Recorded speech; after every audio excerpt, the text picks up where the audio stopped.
The courtroom felt colder than Elena had imagined. Not in temperature, but in spirit. The glossy floors, the echo of footsteps, and the hushed murmurs all seemed designed to make her feel smaller. She sat stiffly at the long wooden table, her hands clenched tightly in her lap, trying not to tremble.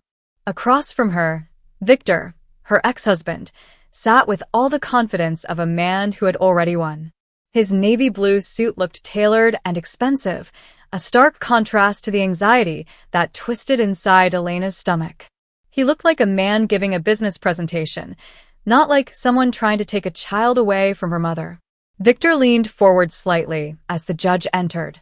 His eyes flicked to Elena, but there was no recognition in them. Not the kind you'd expect from someone who had once whispered promises under the covers. Just calculation. Cold, sharp, dangerous. Judge Monroe, tall and composed with gray streaks in her hair and a face that showed no emotion, called the hearing to order. The courtroom hushed. Elena's throat was dry. Her heart pounded so loudly in her ears it drowned out everything else. Victor's lawyer rose first, his voice smooth and commanding. He painted a portrait of Victor as a stable, devoted father who worked a steady job, maintained a safe home, and only sought full custody because of deep concern for his daughter's well-being. Elena could barely recognize herself in the words that followed. The attorney described her as unstable, erratic, emotionally manipulative. He quoted messages Elena had written late at night, taken out of context. He highlighted a week when she missed Sophie's school event because of a client deadline and twisted it into a pattern of neglect. Every sentence cut deeper than the last. Elena opened her mouth to object, to explain, to defend herself, but nothing came out. Her lawyer placed a hand lightly on her wrist, a silent reminder to wait. But how could she wait when her child, her entire world, was being dragged into a battle of words and shadows? Sophie sat quietly behind her, next to Elena's mother, Lydia. Her little legs swung gently beneath the bench. She wore her favorite sunflower dress, and her hair had been tied into 2 neat braids that morning. Elena hadn't known if bringing her was the right choice, but Sophie had insisted. "I want to be there with you," she had whispered the night before, clutching her stuffed penguin, Pepper. "In case you get scared." The fear was anew. It had been building for months. Ever since Victor filed for full custody, Elena had lived in a constant state of dread. He claimed it wasn't personal, just about what was best for Sophie. But Elena knew better. Victor didn't want more time with their daughter. He wanted control. The same control he had once wielded over Elena's schedule, her voice, her choices, now redirected toward their child. When the judge turned to Elena and asked if she had anything to say, her lips parted, but her voice faltered. The silence was humiliating. She felt every eye on her. She wanted to shout, to tell them what Victor was really like. The tantrums, the manipulation, the verbal threats whispered through clenched teeth. But all that emerged was a shaky breath. Her lawyer tried to recover, offering a calm summary of Elena's devotion as a mother. But it wasn't enough. She knew it wasn't enough. Then Victor stood. He adjusted his cufflinks like he was about to give a speech at a company gala. His voice was calm, composed, disturbingly convincing. "Your Honor," he said, "I believe my daughter is in danger of emotional harm. Miss Lennox has shown erratic behavior. She has lied to Sophie about me. I want full custody, not out of spite, but for my daughter's safety."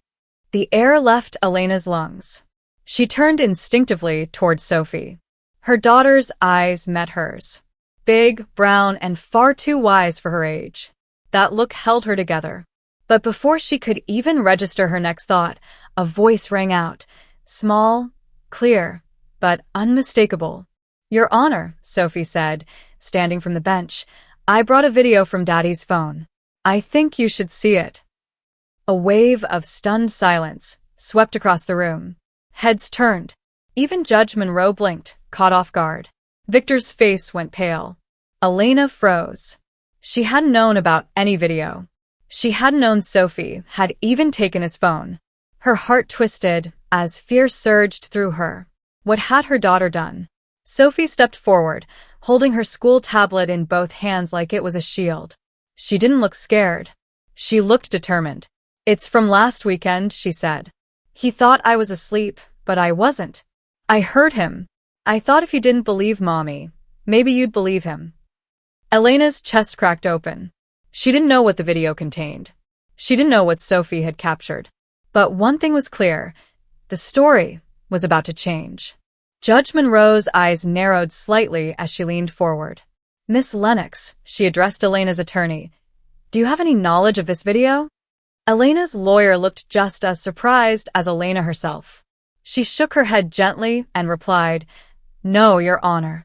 We were not aware of any such recording." The judge turned to Victor, whose lips had pressed into a tight, pale line.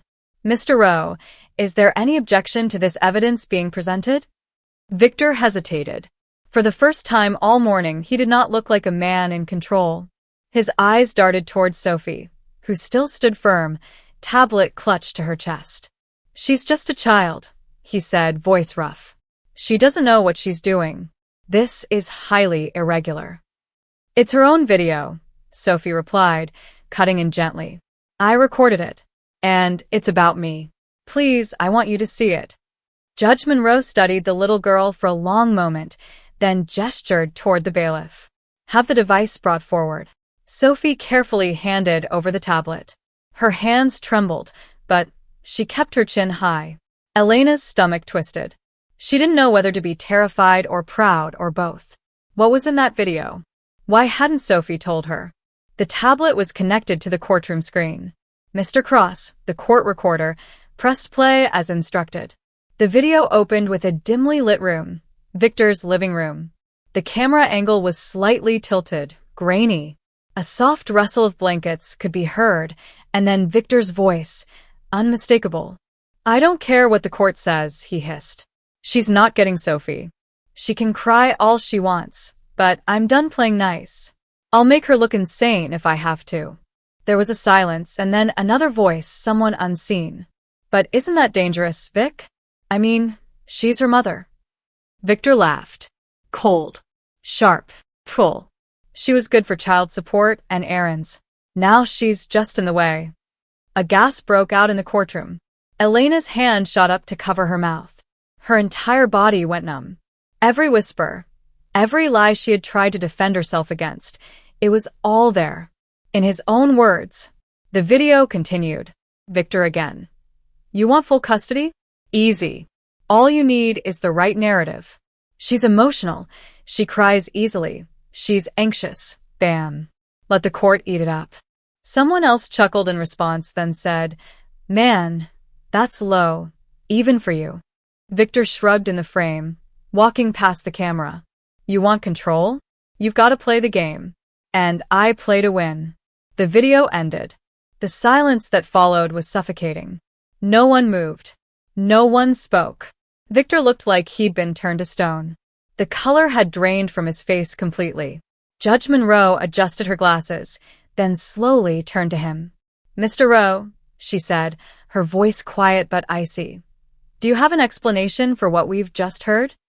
Victor opened his mouth. Nothing came out. His throat worked, but no words followed.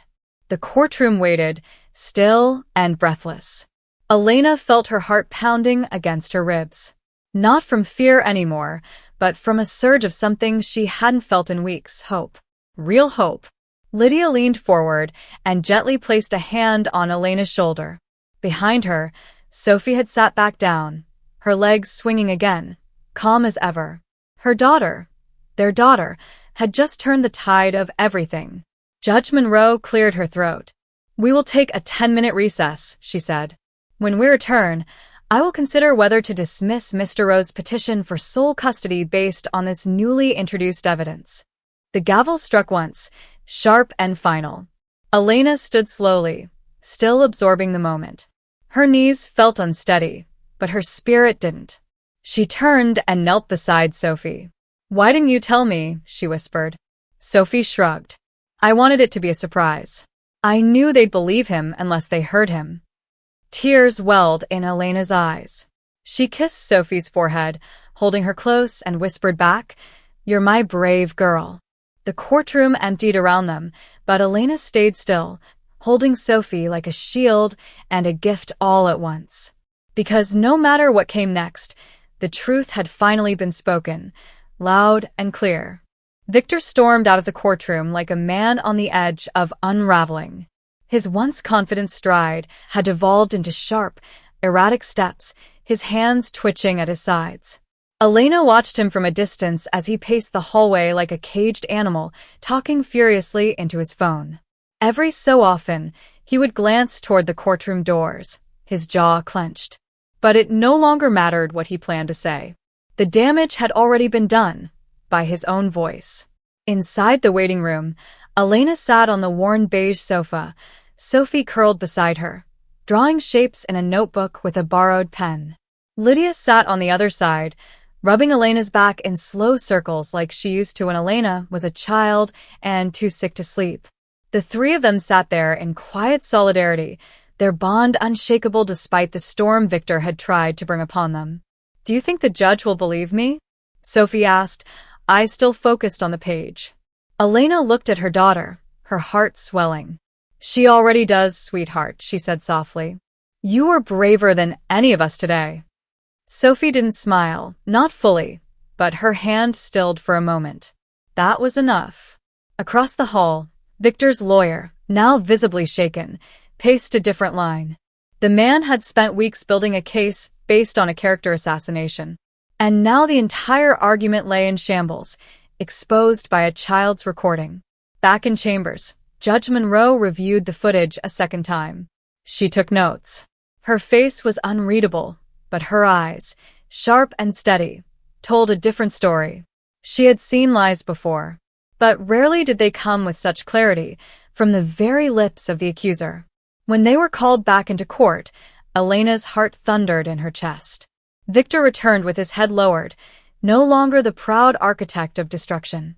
He took his seat without a word, his shoulders hunched. The courtroom felt changed. He was no longer the center.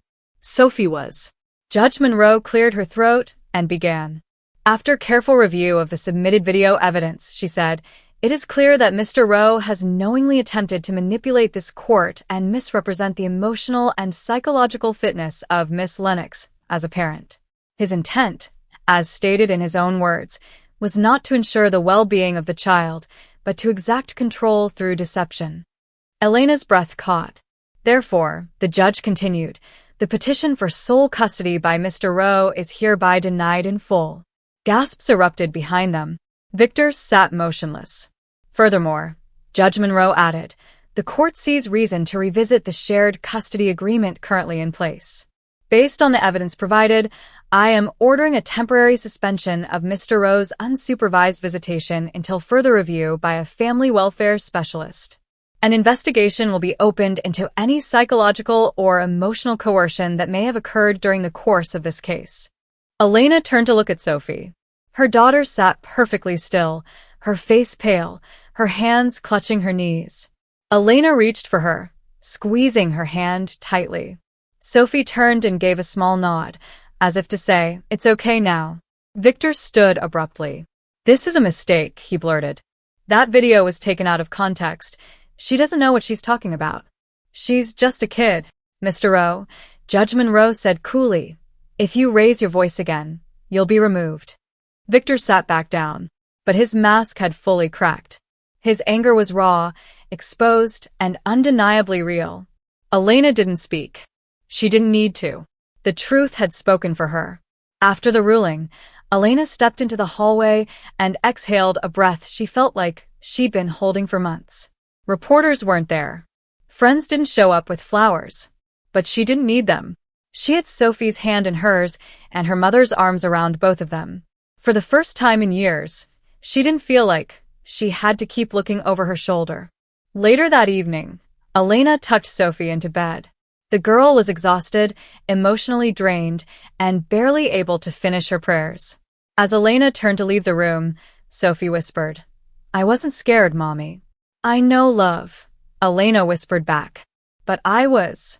Until you reminded me who we are." Then she closed the door gently behind her. Downstairs, her phone buzzed. A message from Victor. Just one line. "You'll regret this."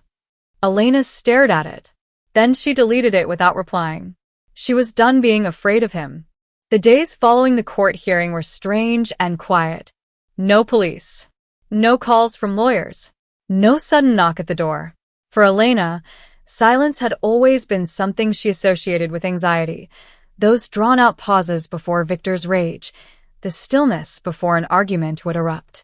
But this silence felt different. It felt like the absence of something she had been carrying for far too long. And still, part of her remained cautious. A part of her couldn't forget the message Victor had sent. She didn't tell Sophie about the text.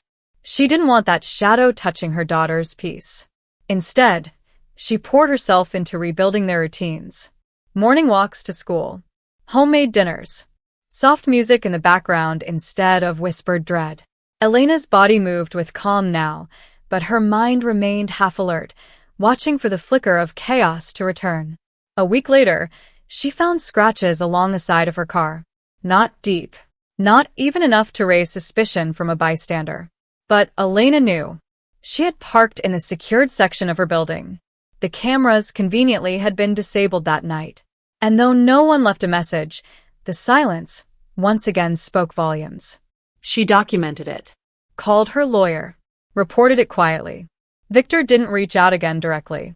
But Lydia received a letter in the mail. No return address. Just an envelope with old photos. Pictures from Elena and Victor's early years, smiling in poses that now felt like lies. On the back of one photo, written in block letters, were the words, "She used to belong to me." Lydia brought the envelope straight to Elena, her hands trembling. Elena didn't cry. She simply placed it into the evidence folder with the rest. Her fear no longer ruled her, but she wasn't naive. Then came the call from the school. Elena was at work, folding dresses at the boutique, when her phone rang. Sophie's teacher sounded unsettled. "Elena, I think you need to come here," she said. "Sophie's fine, physically, but something happened during lunch." Elena dropped everything and rushed over. Sophie sat in the nurse's office, legs swinging again, but her face was pale. "He was there," she said quietly when Elena came in. "Outside the fence. I saw him. He didn't say anything, but he was watching me, just standing still." Elena's vision blurred. "Did you tell anyone else?" "I told Mrs. Avery," Sophie replied. She looked, but he was gone. The school had no footage. The camera that faced the outer fence had been out of service due to a wiring issue.